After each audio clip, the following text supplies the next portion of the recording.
What is up, everyone? Brandon Ferst, aka First Report, representing the First Off the Bench podcast network. Everyone comes off the bench. We are first. Welcome into another edition of the In the Paint podcast, presented by, of course, the First Off the Bench podcast network. Break down everything that men's basketball, college basketball has to offer. With me, as always, we'll start with Raider Jim Martinez. You can find Mr. Martinez at Raider Jim 1090. How are you doing tonight, sir? I didn't sign up for cold weather. I'm not built for cold weather, and I don't like cold weather. But if that's the biggest problem in life, I'm doing good, thanks. Yeah, it's a little nippy out here in San Diego for our Southern California, thin-blooded here. The winds were getting a little crazy this morning, and some hail hit the area. And if you know anything about Southern Californians driving plus hail, you can go from there. But of course, we also have Coach Brandon Lupian. You can find Coach at Portland 76er. How you doing tonight, sir? Doing well, and yeah, my sentiment's exactly Raider Jim. I'm not with this. I've been over it for a while, and like I tell everyone when they see me all bundled up, hey, look, I'm not built for this. I'm a tropical person, so yeah, this could all go already. Yeah, This weather is. I'm over this weather right now. we're over the quote unquote San Diego winter. That is for Yes. sure.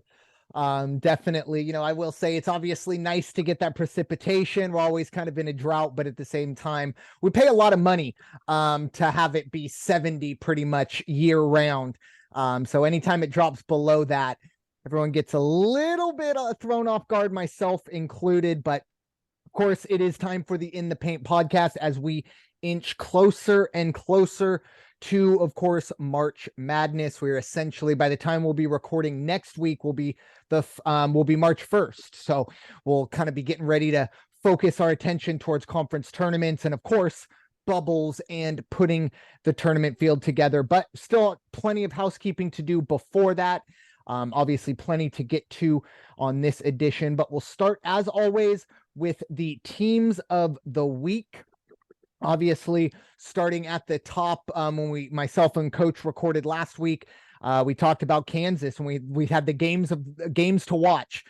We figured that there was going to be one Big 12 team on this team of the week because someone was going to go 2-0 in that kind of crazy, triple threat elimination almost type thing. Well, Kansas gets the job done. They move all the way up to number 3.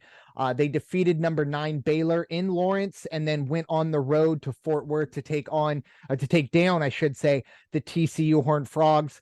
At the moment, the Jayhawks are 23-5, and they've won 7 of 8 since that little 3-game skid early part of the conference schedule. Another blue blood. You have unranked Kentucky, still, plenty to do, probably underachieving in their book, but they got a huge win over Tennessee at home. A team we don't talk about too often, at least on the hardwood. Number 13, Miami. They've won 6 in a row. They got wins in Chapel Hill over North Carolina and defeated Wake at home. Currently, they are 22-5 and only a half game behind Virginia for first in the ACC. The new number 1, the Houston Cougars. Look, this is a team that's been a juggernaut all season. They've won 7 in a row, all by an average of nearly 15 points. Want to throw that in there because they're not facing, that Power 5 competition, but they are doing what they need to. They did, of course, overtake Alabama following their loss to Tennessee. They are 25-2 overall. And a team that, look, when I put this list together, I thought no one's going to take down Kansas in terms of the team of the week after what they did. But I tell you what, very sneaky team. Number 21, Northwestern. They've won 5 in a row, including number 1 Purdue, who at the time, I should say, number 1 Purdue, and they took down number 14 Indiana. Overall, the Wildcats are 20-7, 11-5 in the Big Ten. Wanted to give them some love, but we'll start with you, Raider Jim. Who's your teams of the week? I like Houston. I'm glad that they're at number one. They were number one earlier in the season. They got a loss, and then of course the way the rankings have been going, they got dropped down 2, 3, 4 spots, whatever it was. They've persevered. They've hung in there. To me, they are the team right now. Even when Purdue was at number one, I thought Houston was a better team overall. Purdue has definitely exposed itself, it seems, and they are not invincible, and they're getting beat by some teams that you probably would look at the schedules or the lineups and say there's no way they can lose that game. As you just said, case in point, the Northwestern game.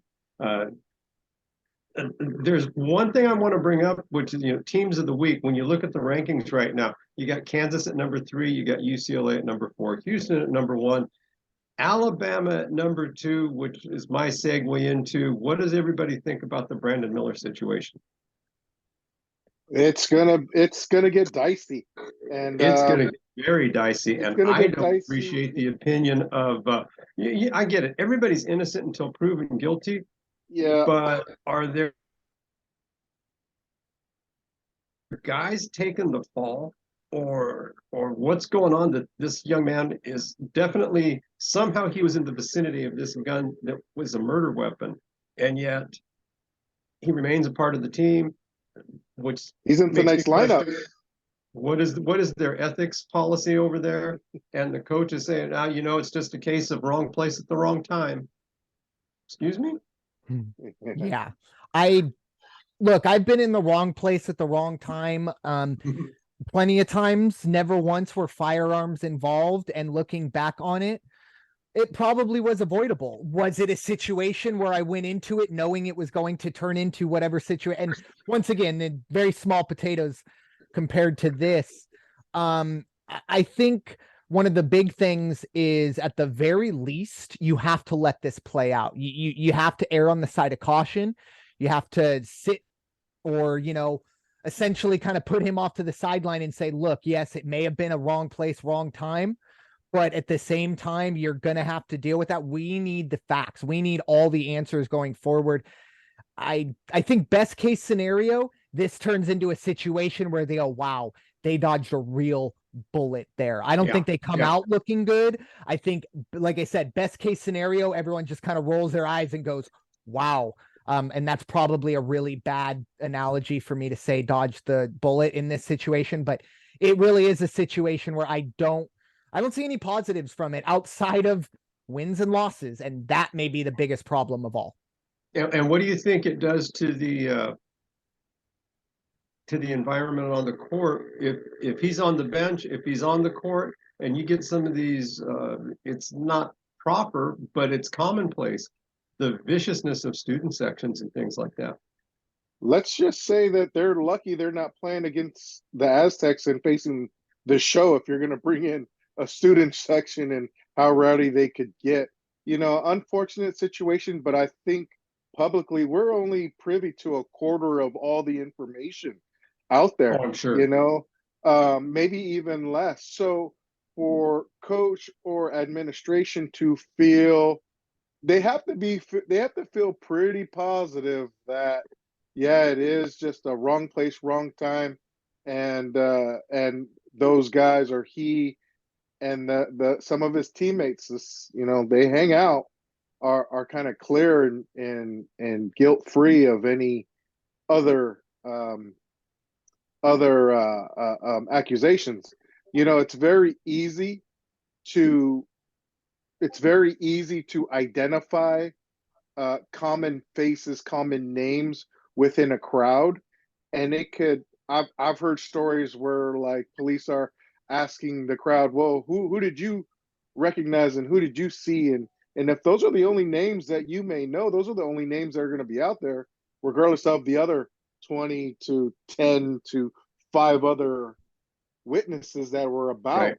So, it'll be interesting to see and what turns about. And I think we're maybe a week or two away from more information, that we're not dealing with just a quarter of it, but like 3/4 of it. And then I think things will play itself out in that regard. But students could be very very any way they could find an angle to disrupt players, they'll use it. I mean, again, I mentioned the show, and they're probably the best student section in regards to nitpicking on those little identifiers that could rub under a team or a player's skin. So, they're definitely not out of the woods legally, and they're not going to be out of the woods on the hardwood. And I believe the coach also made a statement, and the AD should bring the coach in and say, "Look, pal, if you want to be a mouthpiece for us, that's fine, but be careful." Because I believe one of his other statements was something to the effect, "Hey, outside of practice and games, we can't control what everybody does." I'll tell you, I worked in the corporate world for decades, and one of the places I worked within the last 10 years, it was a no tolerance policy. It doesn't mean if you got caught drinking and driving. It doesn't mean, I mean, it could have been the slightest violation of the law, and they had the right to let you go.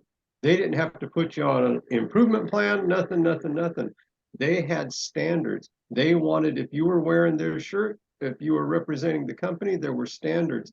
And yeah, they kind of did control what you did, because we all knew you better, walk the line. Just walk the line and don't be silly. So if these guys can, it's kind of like, we're going to give you a scholarship, and all you got to do is show up and play. After that, do whatever you want.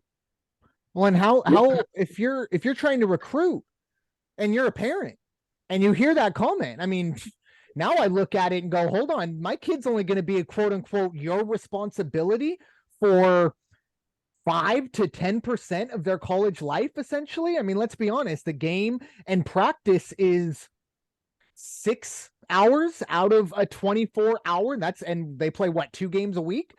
So we're talking about 18 hours that you're essentially washing your hands of the situation, not to mention basketball season ends. No practice, none of that. Oh, now he's just, I just think it's a bad look. And just kind of reading a little bit more, apparently he used his Jeep to block in a car. That sounds accomplice to me. And I'm not a lawyer or anything like that, but it looks to me to be a lot more of a situation rather than wrong place at the wrong time. And just for example, in my situation, one thing that can, that I can look back on is, when I was younger, me and my buddy, and he's like, hey, let's walk over to the 7-Eleven. And this was, back when, kids could walk places and not be terribly afraid of, certain things. But I said, okay. I was like, but I don't have any money. And he's like, don't worry, I got you. I was like, oh, okay, we'll go get some Slurpees. So we walk by an apartment complex. He's like, hey, come on over here. He ends up going in to break into the laundromat to steal the quarters. That's how we were going to get the money, right? So what did I do? I turned around. I left. I knew, because it was one of those things where I knew that this isn't, a Slurpee isn't worth it. This can only be bad. And when you get a text from somebody where is in a group text, someone is saying, come here and bring a gun. The last thing that I am going to do is go there. Ideally, you get in there and say, hey, stop doing this. Now, that's not everybody. Not everybody can do that, whatever. But you don't double down and then go and then say, oh, I was at the wrong place at the wrong time. You knew what the place was and you knew what was going to happen. I mean, it's really, the more you dive into it, the I guess more frustrating it gets. Especially knowing that, he is in the starting lineup tonight. And it begs the question, if this was 5 years ago and Alabama was 15-15, would this be happening? Would he be in the lineup? Right. Before this year, before Brandon Miller showed up in Alabama, I'll be honest, I didn't know who this coach was. Maybe the position and the place, University of Alabama and the SEC, is too big for a guy.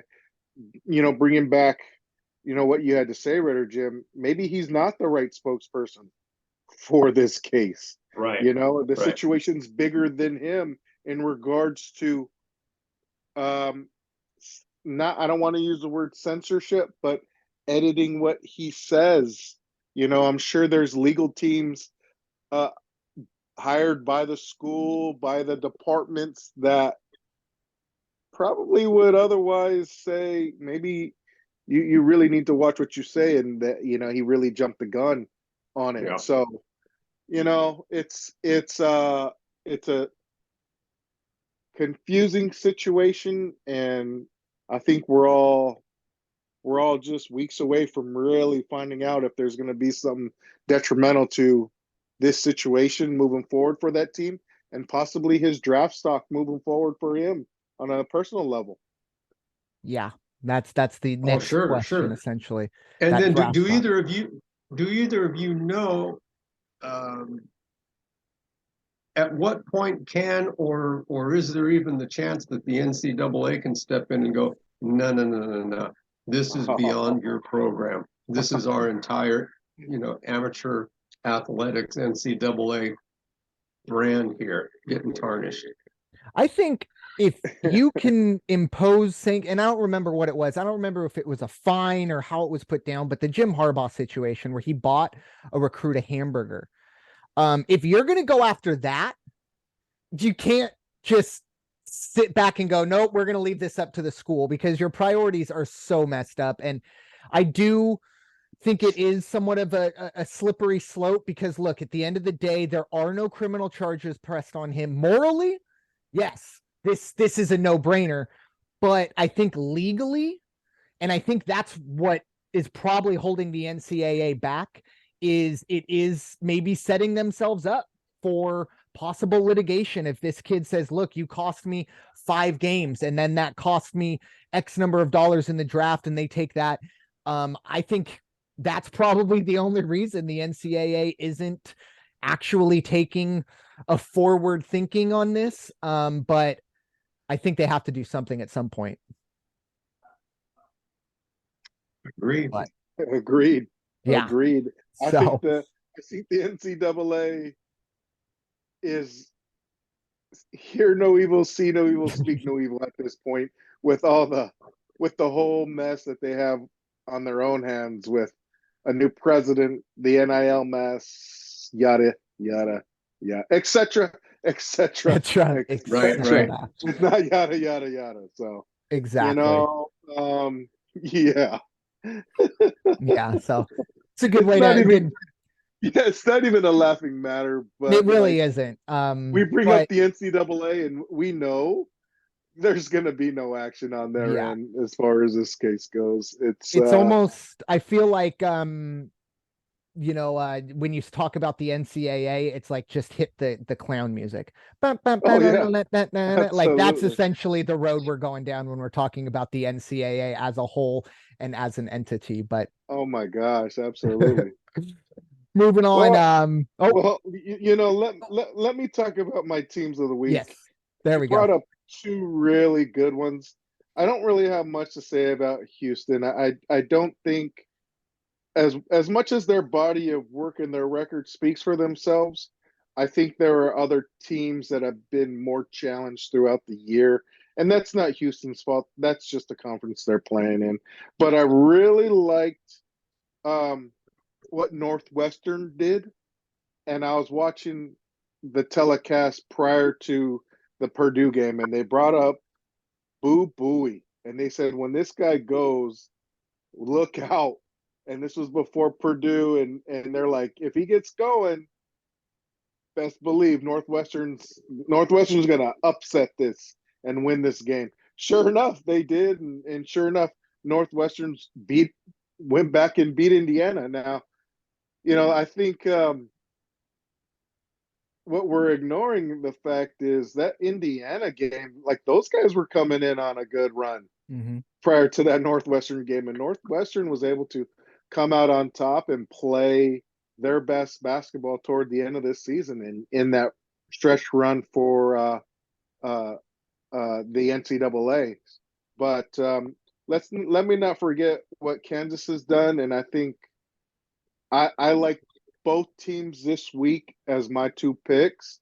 What Kansas is doing and what's Kansas has done and what it's doing right now, they're in like battle mode. They're in like blinder mode.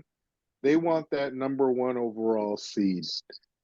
And who's to say that they're not playing like it based on the teams that they're beating in college basketball's toughest conference, the Big 12. So, I'm not really a Bill Self fan, just like I'm not at all a Calvin Sampson fan, but I can't ignore the truths both programs are winning at a high level.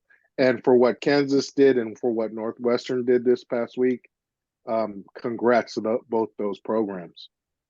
Yeah, I think myself, I'll just give a little nod to Northwestern just because, look, Kansas, I guarantee, or I'm pretty sure, in the next 2 or 3 weeks, they'll make another appearance on here. Not to say Northwestern won't, but I just think it's a good story. I think we talked about Rutgers, maybe a month or so back. And it's kind of like those, the little kids, you just rub their head and go, oh, you're such a feisty, great story. That's kind of how Northwestern looks to me, but it's a team that looks at the very least like they are going to be NCAA tournament bound. And as they say, as long as you get a ticket to the dance, anything can happen. So good on Northwestern, but yeah, Kansas probably looking like the best team in the country, at least over the last few weeks. But moving on, kind of turning the tables here, talking about North Carolina basketball.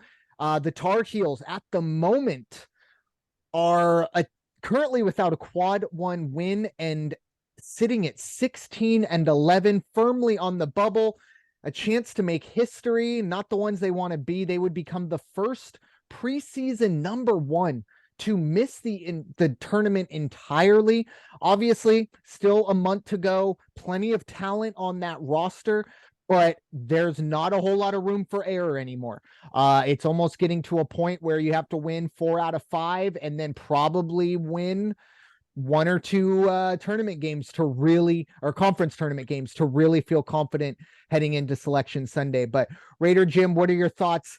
North Carolina on pace currently to be the first preseason number one to miss the tournament altogether. Yeah, as you said, next week, this time it's going to be, we're sitting on the eve of March. And what's going to happen then? Because they're going to close out conference play. They're going to go into the conference tournament. If they don't make a strong run in the conference tournament, this deal may have already been sealed for them. Yeah, it's no quad one wins for an ACC team that wants to make the tournament. I don't want to say it's, a death sentence, but you're in a lot of trouble. I don't care what your name says, but Coach. And then after we let Coach and you guys wrap up on UNC, I tell you, there's a few other teams that when you start looking at, hey, it's going to be March Madness, Selection Sunday, fun.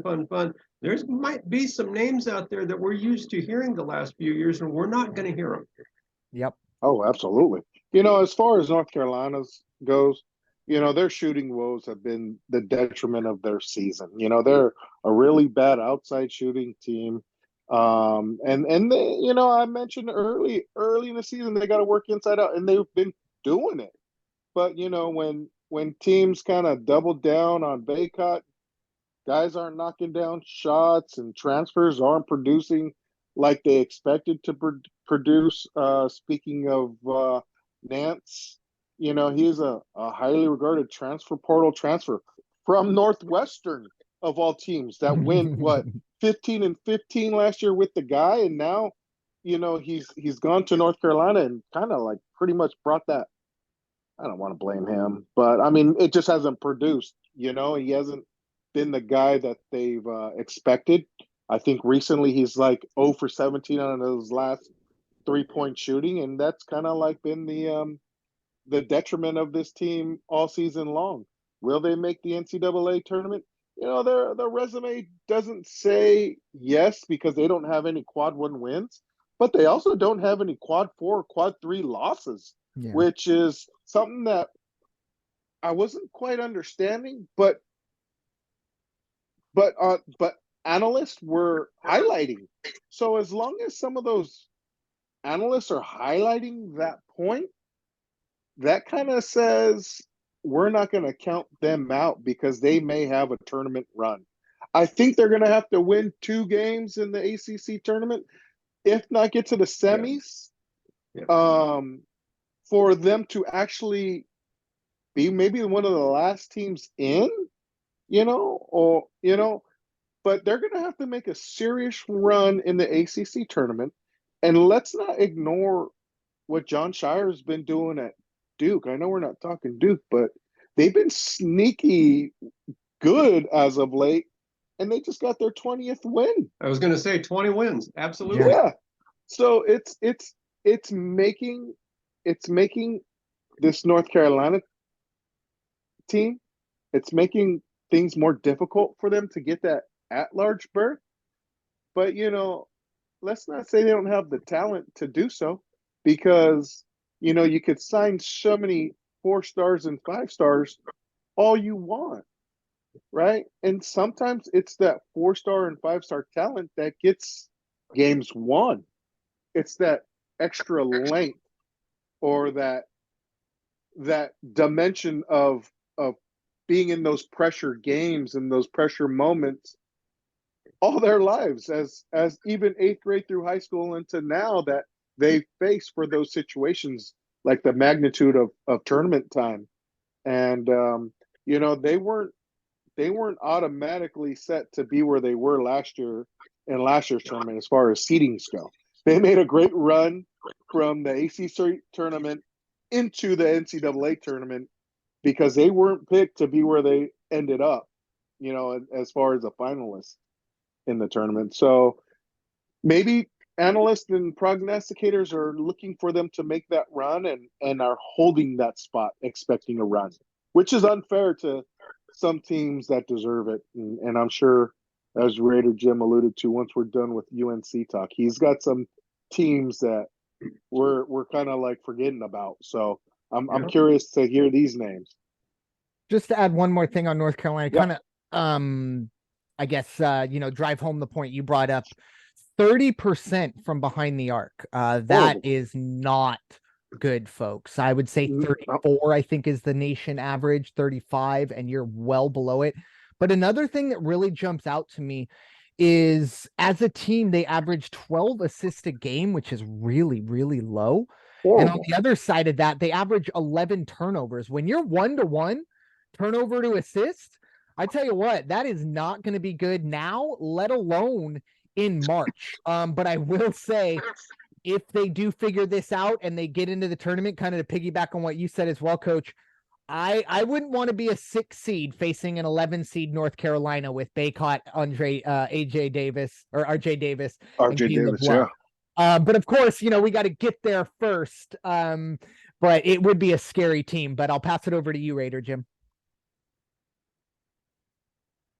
Hey, I'm sorry. You're muted. Who, me? Oh, no, Raider No, Jim. sorry, Raider Jim. I was going to say, hey, the last 6-11 that still gives me nightmares was San Diego State as the 6 and Syracuse as 11. And all of a sudden, Syracuse makes a run. It's not to say that I'm not saying North Carolina doesn't have that kind of talent to do so, because they do. And they actually absolutely have the talent, but let's not forget they have the experience of those situations. So, Raider Jim, the floors are yours. I'm going to just some of these names I was looking at. He's like, wow, Are we really not going to see these teams? Michigan State. Yeah. What are they going to have to do to get into the tournament? What about, it seems like it was just maybe last season or the season before. I think he's a senior now, but Hunter Dickinson in Michigan. I think going into it, there were some people that figured they would be in the top 10 and just be there throughout this whole season, and they're not. Syracuse, West Virginia, Texas Tech has really made a U-turn and gone a different direction. Yeah. So, I mean, those were some of the teams I saw. And again, still, back to North Carolina for a little bit. You're right. Duke, sneaky basketball. All of a sudden, they've got 20 wins. And who's just outside of the top 25? North Carolina State. Yep. So North Carolina, they're playing against a stacked deck right now. Yeah, they may be the 4th best team in that. Actually, 5th. Maybe I'll throw Davidson in there as well. Davidson's got a pretty good team. So Wake Forest, Davidson, NC State, and Duke may all be well above. And whoever wins the state championship in high school basketball. No, I'm just kidding.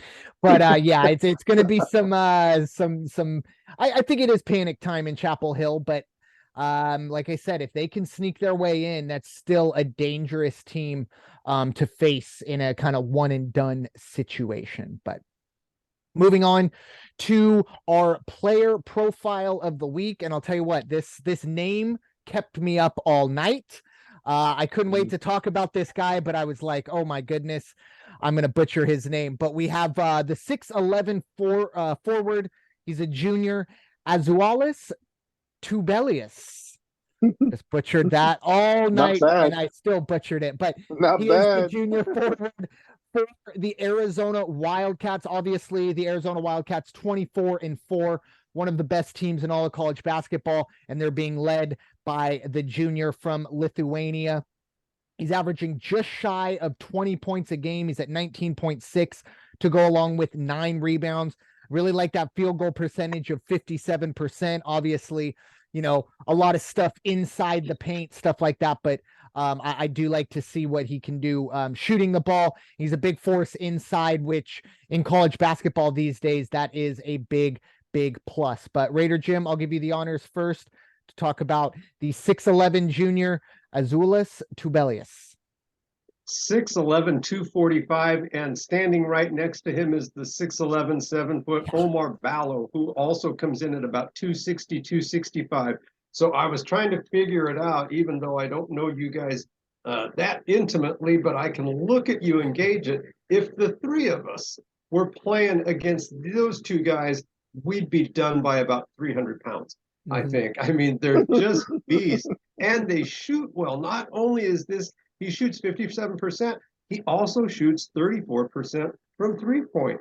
When you're 6'11", 245, and you can shoot with that kind of percent, I think he's 9 for 26 this year. Fantastic. And the other fascinating thing, you wonder why or maybe, here's my theory, here's conspiracy theory. He's really not that good. He's only half as good as we think, because he's got a twin, same size. It's like, so I think they just switch. It's like Mary Kate and Ashley Olsen. They switch them in and out depending on the game. It's a parent swap. That's it. But no, the kid is good. He's really good and a leader. He's got a great resume as far as amateur basketball goes, playing for the state, 18 and under teams, things like that. And he's going to be pivotal as they go into the Pac-12 tournament, as they go into the big dance. Watch out for this kid. I stand by the fact Arizona is going to make a pretty decent run this year. Yeah, I think Kansas and Arizona for me. Kansas, just what they've done on the court, and Arizona, look, you brought up, you got the Twin Towers, essentially. There aren't too many NBA teams that can throw 2 6'11 plus guys out there, let alone at this level. So it's going to be very, very interesting to see how this plays out for the Wildcats. Coach, what are your thoughts? Yeah, really big time player for the Cats. I can't really follow up much on what Raider Jim didn't touch up on, but very skilled, very high basketball IQ. That's what you get when you get a lot of these bigs that come from overseas, and they're really educated well. They and let's not forget what the coach has done. I mean, we've talked about Coach earlier in the year, and they made that run and after Maui, and it's I mean, let's just say that the Pac-12 is still a tough conference to play in, and yeah, the kid's a baller. So I mean, Raider Jim touched on every little asset of this guy, and yeah, size you don't all the little glue intangibles you don't teach. Just very good overall basketball player with weapons. So, and that's the other value. Not only is he a good coach, and not only can he, and he's a good chemist, he can take his kids and he can make a team like this. But Tommy Lloyd's ability to recruit internationally. Why do you think they ended up with a Ronny Turioff at Gonzaga? Why did they get JP Batista at Gonzaga? Because Tommy Lloyd and the boys were doing their thing. So no surprise that they get that they've got this kid on their team. Yeah, the Tubeless kid kind of, and I think I just butchered it even more, but he reminds me of Sabonis out of Gonzaga. I don't think it was Lithuania, but it was somewhere in Europe. And it's a situation where I do believe these kids are obviously at his age group in Lithuania. He was looked at as this kid. Keep your eye on this kid. And he was probably, I don't want to say the LeBron James of Lithuania, because Lithuania has some really good talent coming out of there, but I guarantee you there was a lot of pressure put on this kid, and he's taken it all in stride. As Coach said, he's brought it up, or someone brought up the under 18 experience, things like that. that's pivotal. When you can sit here and some of these kids have played in essentially world junior championships, under 17 ball, and a lot of these other kids, they were playing in AAU ball, which is, a different animal. But I really do think pure basketball wise, the Europeans have been ahead of the game. Maybe not athletically, but I think basketball IQ wise, I feel like Luka Doncic is like that perfect mix of that athleticism and the European basketball IQ. And he may be one of the best players in all the NBA. So we'll see going forward, not only how he can deal with the pressure, but also how the Wildcats can as well. But with that, it's time to dive into the team and conference reports. We will start with Raider Jim. He'll give us the rundown, of course, Gonzaga and the West Coast Conference. And it's not too often that you bring up revenge game and Loyola Marymount in the same sentence when talking about Gonzaga, but we talked about it, myself and Coach did last week. Wow. Loyola Marymount took that one on the chin. But Raider Jim, the floor is yours. Yeah, but I still say hats off to Loyola Marymount. They were Jack the Giant killers this year because they took out Gonzaga, then they decided they'd take out St. Mary's. Hats off to them, but again, there is a price to pay. If that was a fluke, then Gonzaga is going to come into town wearing their T-shirts that say "Don't get excited," and then they're just going to take care of business. This is it. Last weekend for West Coast Conference play, and before we get to Saturday, there are 2 games left. St. Mary's is going to be with University of Pacific tomorrow. Gonzaga is going to host USD.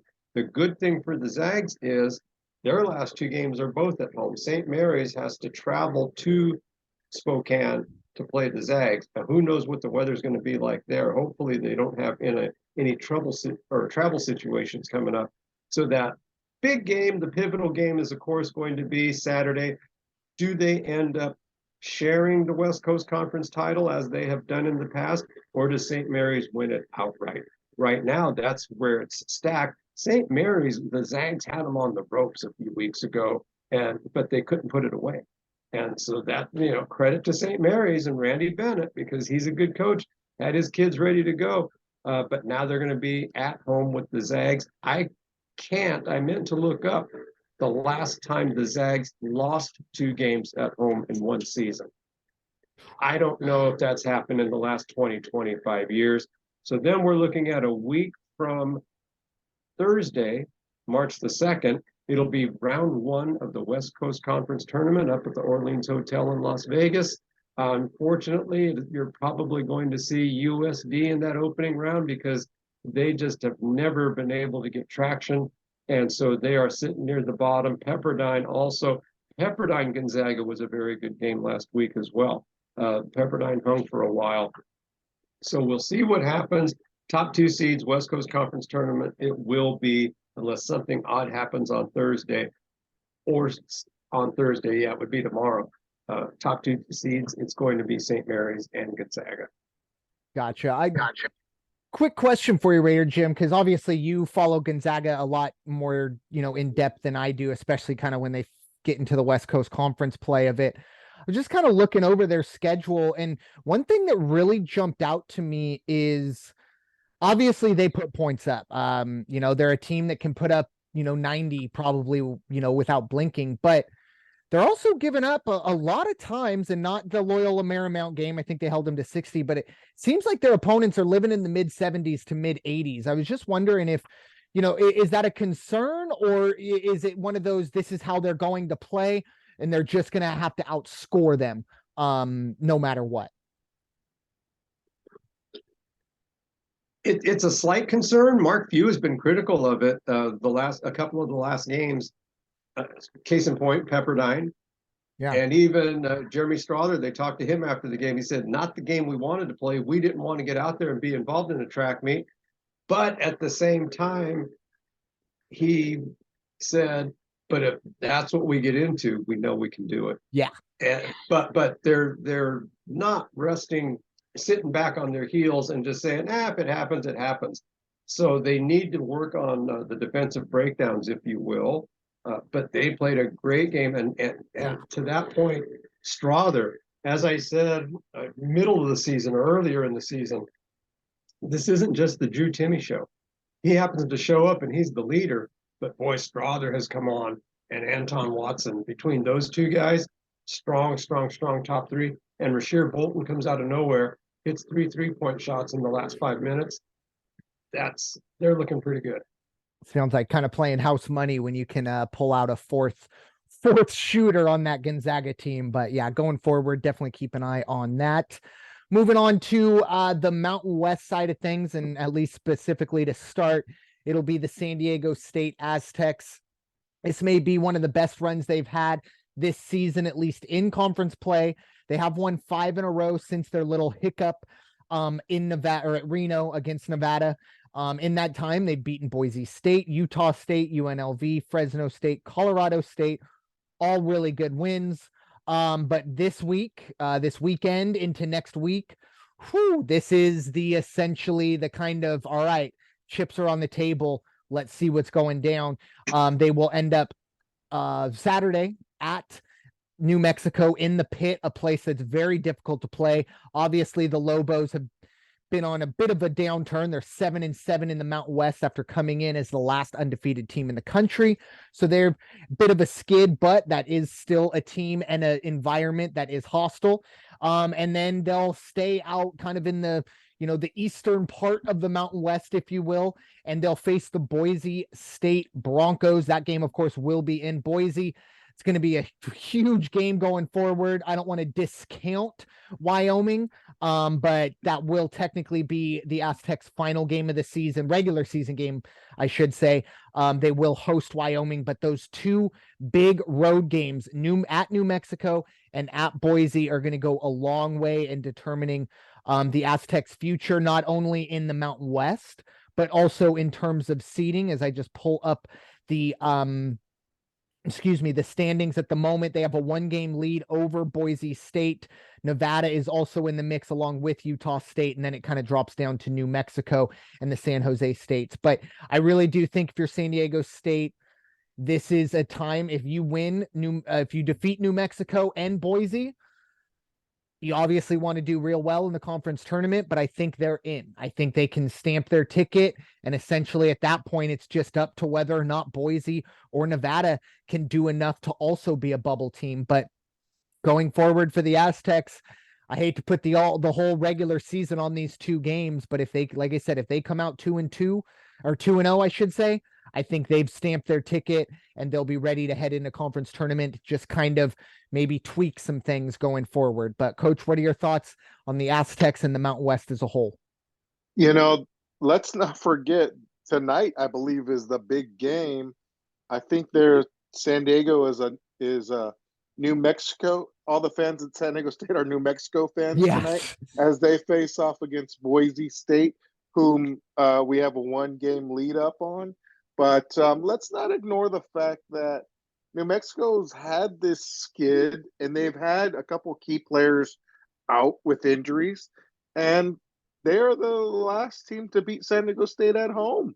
Yeah. So, State going into New Mexico, they'll be up for the challenge. And, every coach, whether the kids are on the training table, they have certain games circled.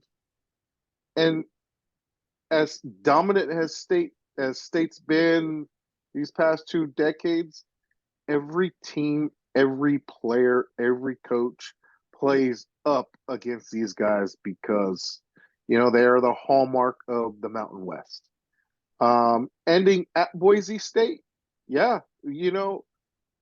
owe us one. Or Boise State owes San Diego State one. San Diego State dominated the Broncos at home. The Broncos were without their lead guard, Marcus Shavers, and, he's back. And with a conference, regular season conference title at stake, everyone's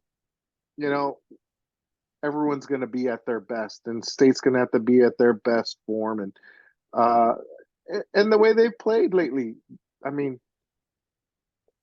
last 8, they're 7-1, and regardless of the score at Fresno State, they're you got to pull those games out that you're expected to in those kind of environments with the knowledge base that a Justin Hudson has against his former team.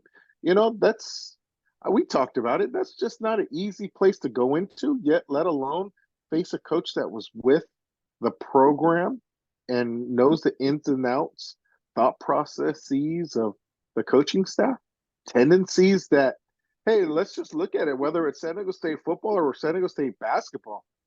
The tendencies that are the archetype of each program, they're all the same. San Diego Defense wins State, championships. yeah, defense wins championships. San Diego State football, 10-7. they're a much better team when they know how to run the ball. They're not a passing team. San Diego State basketball, they're known to lock down teams, and they like those Fresno State scores where it's like under 50. 44 to 42. I was watching that game intently, right? And I think at the 7:52 mark, and I forgot what the score was at the time, 7:52 mark. I think it was Casey Jacobson, who's great, and he's a big San Diego State supporter, is like, first team to 50 wins, and neither team gets there. And it's like almost 8 minutes left. Can't score 10 points in 8 minutes. And it's just like, okay, but you got to win those games. And my fear going into the NCAA tournament is that this conference doesn't prepare each conference team, let alone San Diego State's team, for the magnitude of the moment. And I think last year was a good indicator of it. I thought each Mountain West team that got into the NCAA tournament was prepared because of all those situations and tough road games that each team faced. It's the downstretch right now. State's going to have to give a little bit more or secure a little bit more, because there's still things that are really detrimental to this team. Like, they're really loose with the basketball. Yeah. Their passing is atrocious. Their spacing, albeit better from the last time I mentioned spacing, still not fluid. I still see guys dribbling into each other, so they got to do better at decreasing the turnover game and making sharper passes and not being so lackadaisical with the dribble. And they'll make a solid stretch run through the Mountain West tournament. So, I hope it's not one of those cases where State could say, oh, our ticket is punched. Yeah. Good enough. We could rest some guys or not play guys through the entirety of major minutes and whatnot. But I would really hate for them to take the pedal or the gas off the pedal these next couple of games going into the conference tournament. So kind of all over the place, but hey, they're bouncing the ball's in their court, and I would love to see a regular conference championship along with a tournament conference championship. Wouldn't we all, though? Yeah, that's the goal, of course. That's Go your best way of go Lobos. Your best way just tonight of getting better seeding right now is essentially trying to get as many W's as you can. I think 5 is probably a stretch. I think 6, 7 range is probably what they're really going for, because you don't want to be an 8 or a 9. Hey, we already talked about UNC possibly being that 11. If State's a 6, I don't want to face that team. Yeah, okay, so 7 it is then. Right? You know what I mean? No, I don't want that matchup. No, nope. Not at all. I'll take any other ACC team. Maybe not North Carolina State, but I don't want to face North Carolina, Yeah. Because any given day, any given tournament game is not like a regular season at all. Yeah. Moving on to our final segment of the pod. We, of course, are games to watch this weekend and into early next week. Saturday, as always, a huge card or a huge bit of assortment for you. We'll start Arkansas at number 2, Alabama. Of course, the Razorbacks were a team that were expected to be doing a lot better than they are. Plenty of talent on that team. They'll get a chance to prove it in Tuscaloosa. And then an in-state rival, you got number 8, Texas at number 9, Baylor. Number 6, UVA heads to Chapel Hill to face North Carolina. And North Carolina, that would go a long way towards getting them off of the bubble and into the tournament if they can get a win over Virginia, but that might be too big of a task. Another in-state rivalry, you have number 17, Indiana. They head to West Lafayette to take on number 5, Purdue. And then the big one in the Mountain West, maybe the big one really, I think, for the day, number 15, St. Mary's at number 12, Gonzaga, to figure out who is going to get either the full or a split share of that WCC title. And then, of course, the nightcap, you do have SDSU at New Mexico. Tuesday, you have Clemson at number 6, Virginia. Clemson very sneakily is also kind of put together a good season. They're a bubble team. Another opportunity. Virginia's got 2 hungry bubble teams coming in looking to help themselves out. Arkansas, again, on this list, they will head to Knoxville. They'll face number 11, Tennessee, and then San Diego State. Number 22, they will be at Boise. That game will also be on Tuesday. And then Wednesday, number 16, Xavier at number 20, Providence, and number 8, Texas at number 24, TCU. Raider Jim, I'll give you the honors first. Obviously, I know which game on Saturday you are going to be watching intently, but out of the others, which one catches your eye the most?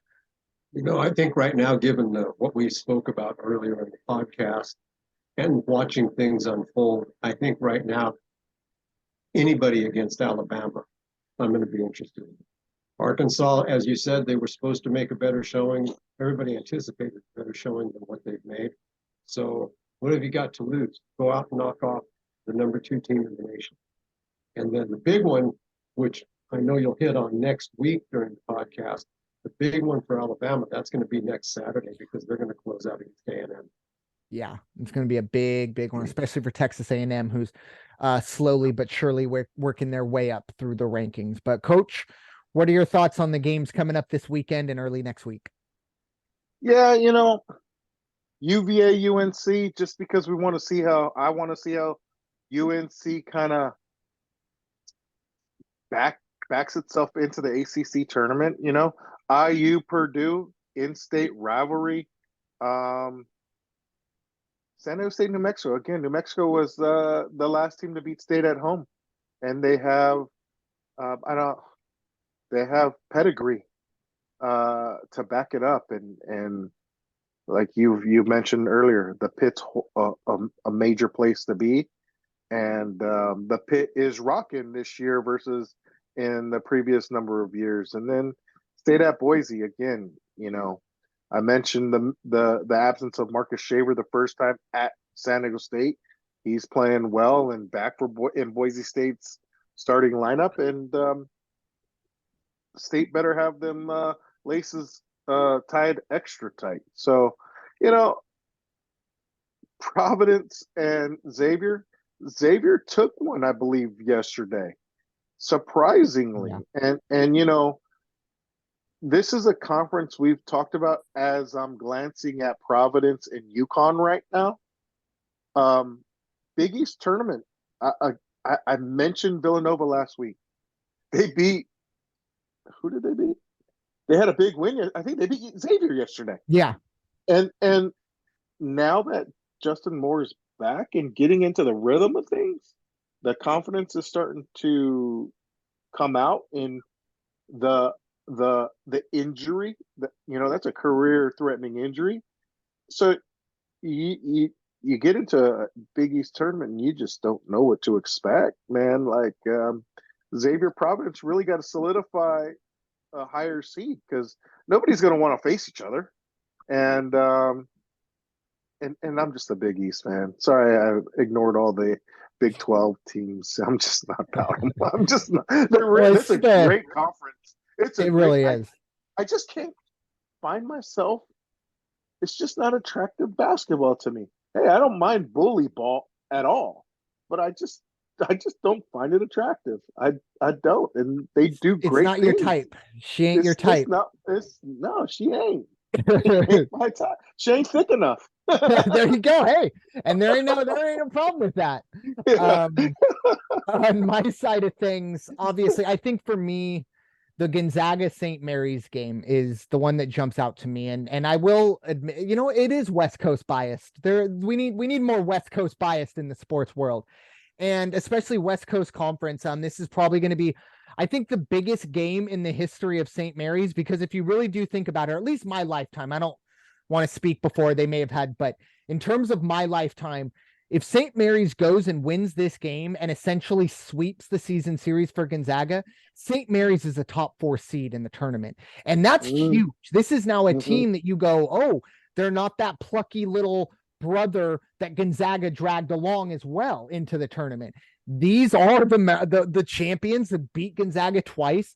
So this is probably the biggest game in the history of St. Mary's, and maybe in the history of the West Coast Conference. Once again, that might be a little bit of a hyperbole, but this is, I think, the best we've seen the WCC, at least in the last 5 to 10 years, top to bottom, or at least top plus 2 or 3 teams. And we all know who the top is when I bring that up. And then, of course, the other side of things, you brought it up, Coach. The Xavier Providence matchup is interesting to me. I think all of these teams are kind of paying the price for being in such a tough conference because everyone's just beating each other up. No one has been able to kind of work their way up the rankings like, a Houston or a Kansas or things like that, because everyone, you just brought up Villanova kind of coming out of nowhere and getting a win. And there were so many times, I was going through the results from last week and thinking back on it. It just seems like everyone goes 1-1. When 2 games a week, everyone beats up on everyone else, except for Georgetown. Just had to stick that one in there. But yeah, I think for the Big East, this is an opportunity. I don't think it's a negative per se, but I do think it will hurt some teams come seeding time. I think they'll get plenty of teams in, but I don't know if they'll get one higher than a 3, which is kind of crazy. The way it was looking earlier in the year, but I do think that everyone's kind of, I don't want to say leveled off, but everyone's kind of back to where they need to be. A lot of parity in that conference. And that's kind of tough to stick out going forward for the selection committee, but a lot of really good games as we get ready to shift our focus fully on college basketball and turn the page on, or turn the calendar, I should say, onto that beautiful time of year as March is nearly upon us. But we have final thoughts. Raider Jim, we'll start with you. Just again, I said it a couple of weeks ago, hard to believe that we were doing preseason and all of a sudden it was playoffs and all of a sudden it was Super Bowl and all of a sudden it's all over. Hard to believe that we are already at the end of February, conference tournaments getting ready to kick off. And then, of course, put your dancing shoes on because it's going to be March. Yeah. And it's obviously since COVID, we've had 1 or 2 tournaments, but I go back to that 2020 where it was taken from us, and plenty was taken from us. I'm not going to just, cry all about that, but that was, I think, put a lot of people to realize we took that for granted. So can't wait for that. But Coach, what are your thoughts? Final thoughts, I should say. This is something that you and I spoke about last week, and going through these last couple of games of the season, more so than Xavier and Providence, the detriment that could be a seed loss for San Diego State against like a New Mexico or a Boise.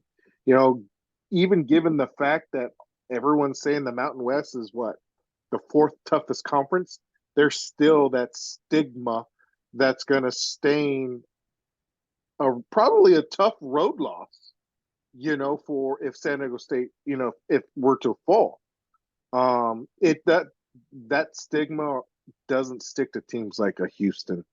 You mentioned it right now. They've really gone through their conference, and rightfully so. Not that they don't have players and all, but man, the detriment of a loss for them or any other team, whether it's Pac-12 or Big East, is not what it is for, let's say, a WCC or a Mountain West team. So, let's try to take care of business for those teams that we're rooting for.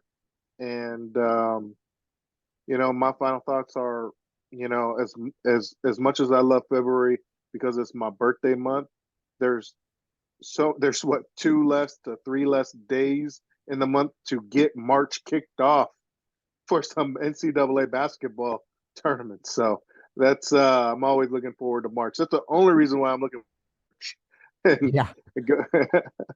But yeah, it's been a fun college basketball season to date.